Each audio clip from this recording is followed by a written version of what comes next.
Hello friends, welcome back to சர்பத் கிட் channel. நான் கார்த்திகா முத்து. இன்னைக்கு பார்பிக்யூ நேஷன் ஸ்டைலில் கேஜுன் பொட்டேட்டோ எப்படி பண்ணுறதுன்னு பார்க்கலாங்க. நார்மலாக நீங்கள் பார்பிக்யூ ரெஸ்டாரண்ட் போகும்போது ஃபஸ்ட்டு இருக்கிற ரெசிபியே இது தாங்க, காஜுன் பொட்டேட்டோஸு. ஸோ செம்ம டேஸ்ட்டாக இருக்கும். அந்த மேலே இருக்கிற அந்த சாஸோட டேஸ்ட்டு, உள்ளுக்குள்ளே இருக்கிற அந்த பொட்டேட்டோஸோட அந்த கிறிஸ்பினஸ்ஸு எல்லாம் சேர்த்து செம்மையாக இருக்குங்க. இப்போ வாங்க ஒரு சூப்பரான கேஜுன் பொட்டேட்டோஸ் பிபிக்யூ ஸ்டைலில் எப்படி பண்ணுறதுன்னு பார்க்கலாம். அதுக்கு முன்னாடி நம்ம சேனலை மறக்காமல் சப்ஸ்கிரைப் பண்ணி சப்போர்ட் பண்ணிக்கோங்க. கூடவே பெல் ஐக்கானையும் கிளிக் பண்ணிக்கோங்க. இப்போ வாங்க வீடியோக்குள்ளே போகலாம். பார்பிக்யூ ஸ்டைலில் காஜுன் பொட்டேட்டோஸ் பண்ணுறதுக்கு நான் இன்றைக்கி 1/4 கிலோ அளவுக்கு பேபி பொட்டேட்டோ எடுத்திருக்கேங்க. இந்த பொட்டேட்டோஸை நல்லா தண்ணியில் 2லேருந்து 3 டைம் வாஷ் பண்ணிக்கலாங்க. இப்போ அடுப்பை பற்ற வச்சு ஒரு குக்கரை வச்சுக்கோங்க. அதில் நம்ம எடுத்து வச்சுருந்த பொட்டேட்டோஸை அதில் போட்டுட்டு இதுக்கு தேவையான சால்ட்டு கொஞ்சமாக சேர்த்துக்கோங்க. சேர்த்துட்டு மூடி போட்டுட்டு ஒரே விசில் விட்டு எடுத்துக்கலாங்க. ரொம்ப விசில் விட்டிங்க அப்படின்னா அந்த உருளைக்கிழங்கு குழஞ்சிரும். ஸோ இது பேபி பொட்டேட்டோஸ் அப்படிங்கிறதுனால ஒரு விசில் கரெக்டாக இருக்குங்க. இப்போ குக்கரில் ஒரு விசில் வந்துருச்சுங்க. இப்போ நல்லா ஃபில்டர் பண்ணிவிட்டு பொட்டேட்டோஸை ஒரு பிளேட்டில் வச்சுக்கலாங்க. இப்போ இந்த உருளைக்கிழங்கை நல்லா சூடெல்லாம் ஆறுனதுக்கப்புறம் இதே போல் கையால் நீங்கள் லைட்டாக ஒரு ப்ரெஸ் கொடுத்தீங்க அப்படின்னா இது ஒரு ஷேப் வருங்க. ஸோ இதே மாதிரி நீங்கள் எல்லா உருளைக்கிழங்கையுமே நல்லா கையால் ப்ரெஸ் பண்ணி எடுத்து வச்சுக்கலாங்க.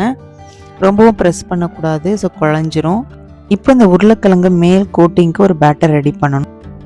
ஒரு மிக்சிங் பவுல் எடுத்துக்கோங்க. அதில் 1 கப் அளவுக்கு மைதா, 1 கப் அளவுக்கு கார்ன்ஃப்ளவர், 1 கப் அளவுக்கு அரிசி மாவு. இது 3த்தையுமே நம்ம ஈக்குவல் ரேஷியோவில் எடுத்துக்கணும். இது கூடயே கொஞ்சமாக சால்ட்டு போட்டுட்டு கொஞ்சம் கொஞ்சமாக தண்ணி ஊற்றி நல்லா ஒரு லிக்யூட் கன்சிஸ்டன்சிக்கு மிக்ஸ் பண்ணி விட்டுறலாம்.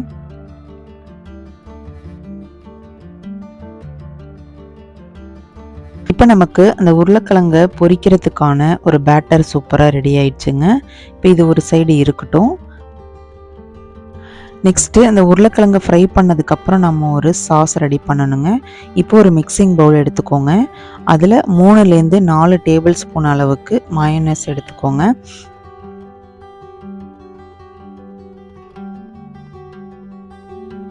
இது கூடவே 1 ஸ்பூன் அளவுக்கு சில்லி சாஸ், 1 ஸ்பூன் அளவுக்கு டொமேட்டோ சாஸ், நெக்ஸ்ட்டு ஒரு ஃப்ளேவருக்காக பூண்டோட பேஸ்ட்டு ஒரு 1/4 ஸ்பூன் சேர்த்துக்கோங்க. இல்லைனா கார்லிக் பவுடர் இருந்தாலும் நல்லாயிருக்கும். இது கூடவே ஓரிங்கானோ, நெக்ஸ்ட்டு சில்லி ஃப்ளேக்ஸ் கூட சேர்த்துக்கலாம். நான் சேர்த்துக்கல. இப்போ இதுக்கு திக்கான கன்சிஸ்டன்சியில் இருக்குது. இப்போ இது கூடவே 2லேருந்து 3 டேபிள் ஸ்பூன் அளவுக்கு நல்லா காய்ச்சி ஆற வச்ச பாலை சேர்த்துக்கலாங்க. இப்போ இது எல்லாத்தையும் நல்லா மிக்ஸ் பண்ணி விட்டிங்கன்னா ஒரு க்ரீமி கன்சிஸ்டன்சியில் ஒரு சாஸ் நமக்கு கிடைக்குங்க. இதுதான் உங்களுக்கு இந்த பொட்டேட்டோவுக்கு மேலே ஊற்றுற சாஸு. இப்போ நம்ம உருளைக்கிழங்கை பொரிச்சிக்கலாங்க. நெக்ஸ்ட்டு அடுப்பை பற்ற வச்சு ஒரு கடாயை வச்சுக்கோங்க. அதில் தேவையான அளவுக்கு எண்ணெயை ஊற்றி எண்ணெய் நல்லா சூடு வந்ததுக்கப்புறம் நம்ம ப்ரெஸ் பண்ணி வச்சுருந்த உருளைக்கிழங்கை அந்த கார்ன்ஃப்ளவர் அந்த மாவில் நல்லா டிப் பண்ணி நீங்கள் அந்த எண்ணெயில் போட்டுருங்க.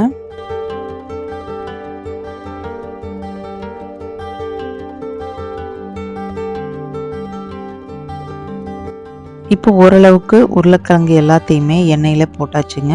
இப்போ கொஞ்சம் ஒரு சைடு வெந்ததுக்கப்புறம் இன்னொரு சைடு நல்லா திருப்பி விட்டுக்கலாம்.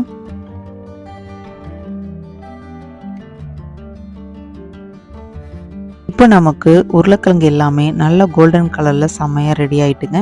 இப்போ இந்த உருளைக்கிழங்கு எல்லாத்தையுமே ஒரு பிளேட்டில் எடுத்து வச்சுக்கலாம். இந்த உருளைக்கிழங்கை நீங்கள் பொரிச்சிட்டு இப்படியே கூட நீங்கள் சாப்பிட்லாம், குழந்தைங்களுக்கு கொடுக்கலாம். இதுவும் ரொம்ப டேஸ்ட்டாக இருக்கும். ஆனால் சாஸ் வச்சு சாப்பிடும்போது இன்னும் செமையாக இருக்கும். இப்போ எல்லா உருளைக்கிழங்கையும் நல்லா கிறிஸ்பியாக பொரிச்சாச்சு. இப்போ வாங்க அசெம்பிள் பண்ணிடலாம். இப்போ ஒரு பிளேட் எடுத்துக்கோங்க. அதில் நம்ம பொரிச்சு வச்சிருந்த உருளைக்கிழங்கு எல்லாத்தையுமே அரேஞ்ச் பண்ணிக்கலாம். நெக்ஸ்ட் நம்ம ரெடி பண்ணி வச்சுருந்த அந்த சாஸை எடுத்துக்கலாங்க. இப்போ ஒரு உருளைக்கிழங்கு மேலேயுமே நமக்கு தேவையான அளவுக்கு சாஸை நீங்கள் அதில் அப்ளை பண்ணிக்கலாங்க.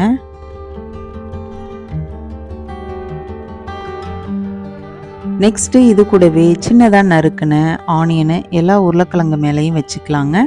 இது கூடவே கொத்தமல்லி இலையும் நறுக்கி போட்டுட்டு சர்வ் பண்ண வேண்டியதாங்க.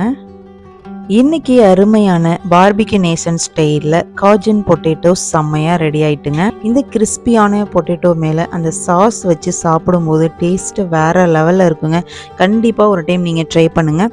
உங்களுக்கு இந்த வீடியோ பிடிச்சிருச்சு அப்படின்னா ஒரு லைக் பண்ணிவிட்டு உங்களோட ஃப்ரெண்ட்ஸ் அண்ட் ஃபேமிலிக்கு ஷேர் பண்ணுங்கள். நாளைக்கு ஒரு சூப்பரான ரெசிபியோடு நான் உங்களை மீட் பண்ணுறேன். தேங்க்யூ ஃபார் வாட்சிங்.